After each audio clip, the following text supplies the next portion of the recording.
आकाशवाणी से पेश है खबरनामा।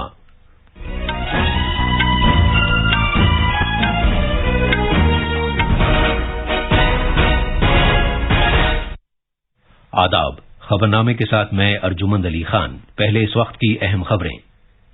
हिमाचल प्रदेश असेंबली इंतखाबात की चुनाव मुहिम आज शाम खत्म हो रही है। गुजरात असेंबली इंतखाबात के दूसरे मरहले के लिए इत्तलानामा आज जारी किया जाएगा। वज़ीर दाखिला अमित शाह ने दहशतगर्दी से निमटने और मनशियात की रोकथाम से मुताल्लिक रियासतों की एजेंसियों के दरमियान एक दूसरे को जानकारी फराहम करने के निज़ाम को मुस्तहकम बनाने पर जोर दिया है। वज़ीर खजाना निर्मला सीतारमण ने सॉवरेन ग्रीन बॉन्ड्स तरीक़ाकार को मंजूरी दे दी है। सदर जमहूरिया द्रौपदी मुर्मू आज से ओडिशा का 2 दिन का दौरा कर रही हैं और क्रिकेट में आज दोपहर एडिलेड में T20 वर्ल्ड कप के सेमीफाइनल में भारत का मुकाबला इंग्लैंड से होगा।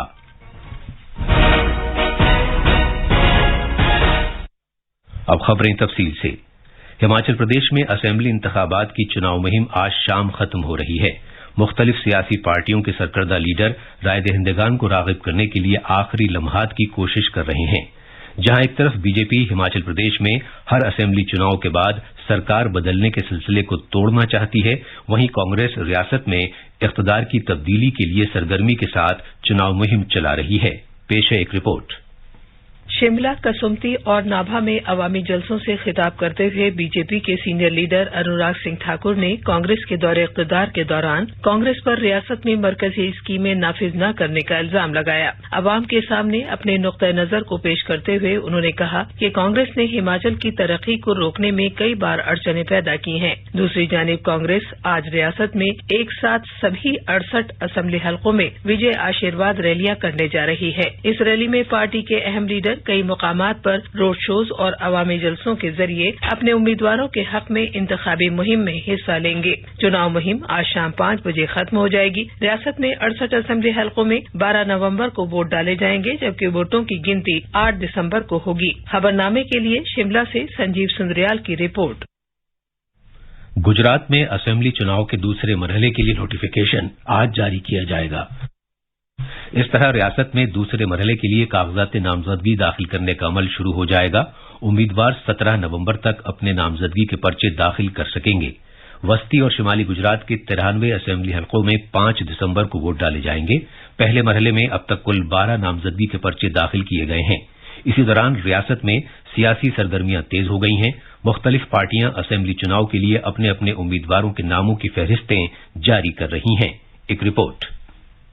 तवक्को है कि हुक्मरां बीजेपी आज असेंबली चुनाव के लिए अपने उम्मीदवारों की पहली फहरिस्त का ऐलान करेगी। साबिक वजीर आला विजय रूपानी और नायब वजीर आला नितिन पटेल समेत रियासत के 4 बीजेपी के सीनियर लीडरों ने ऐलान किया है कि वो चुनाव नहीं लड़ेंगे। इस दौरान अपोजिशन कांग्रेस को कल एक और शदीद झटका लगा, क्योंकि पार्टी के मौजूदा एमएलए और सीनियर लीडर भगवान बड़ाद ने पार्टी से इस्तीफा दे दिया है और वो कल बीजेपी में शामिल हो गए। झालोड़ से कांग्रेस एमएलए भावेश कटरा ने भी कल शाम पार्टी से इस्तीफा दे दिया। अलबत्ता वो अभी तक किसी सियासी पार्टी में शामिल नहीं हुए हैं। दूसरी जानिब आम आदमी पार्टी ने कल 12 उम्मीदवारों की 13वीं फहरिस्त जारी की। भारतीय कबायली पार्टी ने भी कल असेंबली चुनाव के लिए 6 उम्मीदवारों की दूसरी फहरिस्त जारी की। खबरनामे के लिए अहमदाबाद से अपर्णा खुंड की रिपोर्ट। गुजरात असेंबली इंतखाबात के लिए उम्मीदवारों की फहरिस्त को हतमी शक्ल देने के लिए बीजेपी की मरकजी चुनाव कमेटी की मीटिंग कल शाम नई दिल्ली में हुई। इसमें दीगर लोगों के अलावा वजीर आजम नरेंद्र मोदी, वजीर दाखिला अमित शाह, गुजरात के वजीर आला भूपेंद्र पटेल और पार्टी के कौमी सदर जेपी नड्डा ने शिरकत की। गुजरात में असेंबली इंतखाबात 2 मरहलों में कराए जाएंगे। पहले मरहले में अगले महीने की 1 तारीख को 89 असेंबली सीटों के लिए पोलिंग होगी, जबकि 5 दिसंबर को दूसरे मरहले में 93 सीटों के लिए वोट डाले जाएंगे। वोटों की गिनती हिमाचल प्रदेश के साथ साथ 8 दिसंबर को होगी। सिक्किम में 2 सतही पंचायत इंतखाबात के लिए वोटिंग सुबह 8 बजे शुरू हो गई है। ये चुनाव सियासी वाबस्तगी की बुनियाद पर नहीं कराया जा रहा है। मजमूई तौर पर 1147 ग्राम पंचायत वार्ड्स सिक्किम के 6 जिलों में 122 जिला पंचायत इलाकाई हलकों के साथ साथ नए नुमाइंदों का इंतखाब करेंगे। वजीर आजम नरेंद्र मोदी जुमे और हफ्ते को तमिलनाडु, आंध्र प्रदेश और तेलंगाना का दौरा करेंगे। वो 25,000 करोड़ रुपए से ज्यादा मालियत के कई प्रोजेक्टों को कौम के नाम वक्फ करेंगे और उनका संग बुनियाद रखेंगे। कल वजीर आजम बेंगलुरु के विधान सौधा में संत कवि श्री कनक दास और महर्षि वाल्मीकि के मुजस्सिमों पर गुलाह अकीदत भी नजर करेंगे। जनाब मोदी बेंगलुरु में KSR रेलवे स्टेशन पर वंदे भारत एक्सप्रेस और भारत गुरु काशी दर्शन ट्रेन को झंडी दिखाकर रवाना करेंगे। वजीर आजम मोदी केम्पेगौड़ा इंटरनेशनल हवाई अड्डे के टर्मिनल 2 का इफ्तिताह भी करेंगे। हफ्ते को वजीर आजम आंध्र प्रदेश में विशाखापट्टनम में कई कसीर मकसदी प्रोजेक्टों का इफ्तिताह और संग बुनियाद भी रखेंगे। वो 10,500 करोड़ रुपए मालियत के कई प्रोजेक्टों का संग बुनियाद रखेंगे और उन्हें कौम के नाम वक्फ भी करेंगे। जनाब मोदी 6 लेन वाली ग्रीनफील्ड रायपुर विशाखापट्टनम इख्तिसादी राहदारी के आंध्र प्रदेश सेक्शन का संग बुनियाद भी रखेंगे। तेलंगाना में रामागुंडम में वजीर आजम मोदी 9,500 करोड़ रुपए से ज्यादा मालियत के कसीर मकसदी प्रोजेक्टों का संग बुनियाद और उन्हें कौम के नाम वक्फ करेंगे। वो रामागुंडम में खाद के एक प्लांट को कौम के नाम वक्फ करेंगे। तमिलनाडु में गांधीग्राम में वजीर आजम गांधीग्राम देही इंस्टीट्यूट के तकसीम असनाद की 36वीं तकरीब से खिताब करेंगे। इस तकरीब में 2,000 से ज्यादा तलबा अपनी डिग्रियां हासिल करेंगे। वजीर दाखिला अमित शाह ने कहा है कि पिछले 8 साल में नरेंद्र मोदी सरकार ने मुल्क की दाखिली सलामती को मुस्तहकम बनाने के लिए कई अहम इक़दाम किए हैं। जनाब अमित शाह ने कल नई दिल्ली में इंटेलिजेंस ब्यूरो के ओहदेदारों के साथ दिन भर की मीटिंग के दौरान ये बात कही। उन्होंने कहा कि इंटेलिजेंस ब्यूरो ने आजादी के बाद से मुल्क में अमन बरकरार रखने में बहुत अहम रोल अदा किया है। मीटिंग के दौरान वजीर दाखिला ने दहशतगर्दी से निपटने और मनशियात की रोकथाम से मुताल्लिक रियासतों की एजेंसियों के दरमियान मालूमात के तबादले के अमल को मजीद मुस्तहकम बनाने और ताउन बढ़ाने की जरूरत पर जोर दिया। जनाब अमित शाह ने कहा कि बाएं बाजू की इंतहा पसंदी के माली और मुतल्लिका निजाम को खत्म करने की जरूरत है। उन्होंने ये भी कहा कि भारत को सरहद पार से मनशियात की स्मगलिंग रोकने के लिए ड्रोन मुखालिफ तकनीक का ज्यादा से ज्यादा इस्तेमाल करना होगा। वजीर खजाना निर्मला सीतारमण ने भारत के सॉवरेन ग्रीन बॉन्ड्स के हतमी तरीक़ाकार को मंजूरी दे दी है। ग्रीन बॉन्ड्स माली दस्तावेज हैं जिनके जरिए माहौलियाती एतबार से पायदार और आबोहवा के लिए साजगार प्रोजेक्टों में सरमायाकारी की रकम मुहैया कराई जाती है। इस मंजूरी से कौमी सतह पर मुतल्लिका निशाने के तईं भारत का अहद मजीद मुस्तहकम होगा जो पेरिस समझौते के तहत इख्तियार किए गए थे। इससे मजाज ग्रीन प्रोजेक्टों में आलमी और अंदरूनी मुल्क सरमायाकारी को राग़िब करने में मदद मिलेगी। इस तरह के बॉन्ड्स जारी करने से जो आमदनी हासिल होगी उसे सरकारी शोबे के प्रोजेक्टों में इस्तेमाल किया जाएगा जो मईशत को कार्बन की शिद्दत को कम करने में मदद करते हैं। वज़ारत खजाना ने कहा है कि पंच अमृत के तहत भारत के वादों के ऐन मुताबिक ये तरीक़ाकार लाया गया है जिसकी वजाहत वजीर आजम नरेंद्र मोदी ने पिछले नवंबर में ग्लासगो में COP26 कॉन्फ्रेंस में की थी। वजारत खजाना ने एक ग्रीन फाइनेंस वर्किंग कमेटी तश्कील दी है जिसकी मीटिंग साल में कम से कम 2 बार हुआ करेगी ताकि प्रोजेक्टों के इंतखाब और उनके जायजे में वजारत खजाना की मदद की जा सके। ये खबरनामा आकाशवाणी से नशर किया जा रहा है। सदर जमहूरिया द्रौपदी मुर्मू आज से ओडिशा का 2 रोजा दौरा करेंगी। सदर जमहूरिया की हैसियत से रियासत का ये उनका पहला दौरा है। वो पुरी में श्री जगन्नाथ मंदिर में भगवान जगन्नाथ की पूजा अर्चना करेंगी। सदर जमहूरिया कल भुवनेश्वर में तपोवन हाई स्कूल जाएंगी और तलबा और असातिज़ा से बातचीत करेंगी। सदर जमहूरिया कल ही भुवनेश्वर के जयदेव भवन से तालीम की मरकजी वजारत के मुख्तलिफ प्रोजेक्टों का आगाज करेंगी। जम्मू कश्मीर देही जरिया माश मिशन की स्कीम उम्मीद मरकज के ज़ेर इंतजाम इलाके की उन खवातीन की उमंगों को पूरा करने में मदद कर रही है जो इक़्तिसादी लिहाज से खुद कफील बनना चाहती हैं। इस मिशन का मकसद जम्मू कश्मीर में गरीब अफराद के लिए जमीनी सतह पर मजबूत इदारे कायम करके गरीबी कम करना, रोजी रोटी कमाने की खातिर उन्हें काम फराहम करना और पायदार बुनियाद पर उनकी आमदनी में नुमाया बेहतरी को यकीनी बनाना है। मजीद तफसील हमारे नामानिगार से।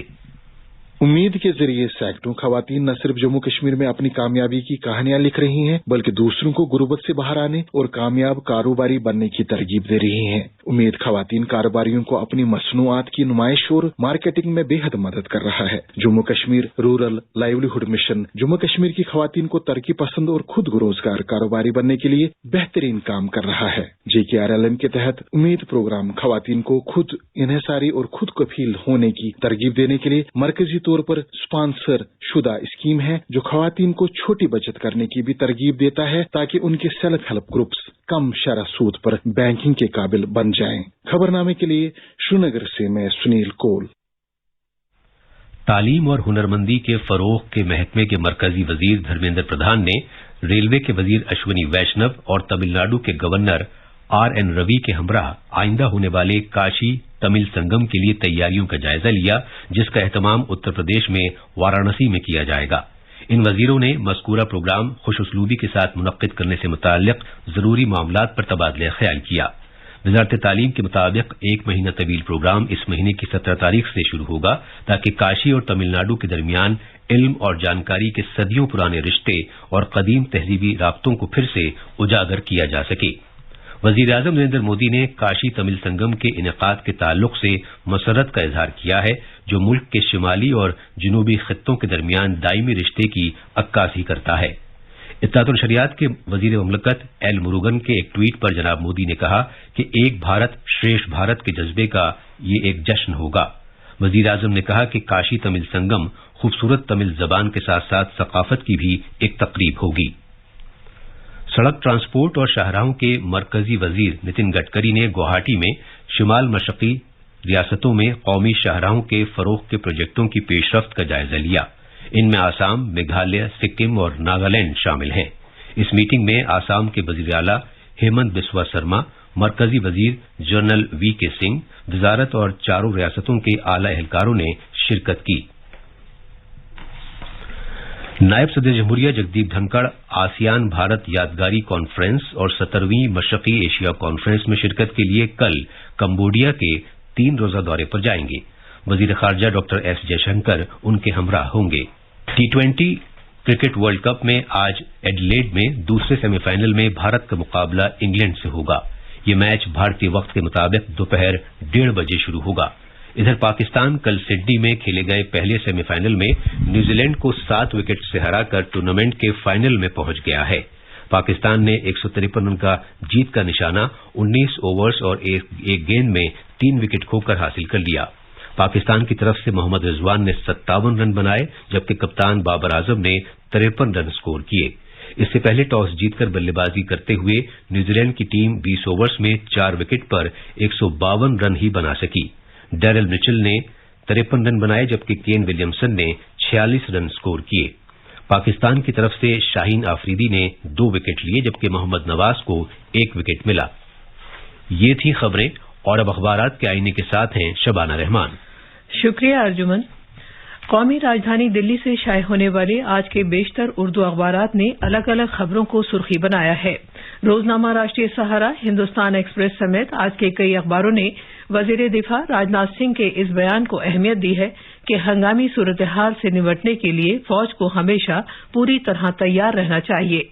आला कमांडरों की कॉन्फ्रेंस में जनाब सिंह ने कहा कि ये खुशी की बात है कि फौज सनअती दुनिया के साथ मिलकर जदीद तरीन टेक्नोलॉजी तैयार करने की कोशिशें तेज कर रही है। जस्टिस DY चंद्रचूड़ ने भारत के 50वें चीफ जस्टिस के तौर पर हलफ लिया। ये खबर भी इनकलाब प्रताप समेत कई अखबारों में नुमाया है। रोजनामा हिंदुस्तान एक्सप्रेस काबीना के जरिए टेलीविजन चैनलों के लिए रहनुमा खतूत मंजूर किए जाने से मुताल्लिक खबर को सुर्खी बनाते हुए लिखता है कि नए रहनुमा खतूत के मुताबिक टेलीविजन चैनलों को प्रोग्रामों के लाइव टेलीकास्ट के लिए पेश की इजाजत देने की जरूरत नहीं होगी। और अब आखिर में अहम खबरों की सुर्खियां एक मरतबा फिर।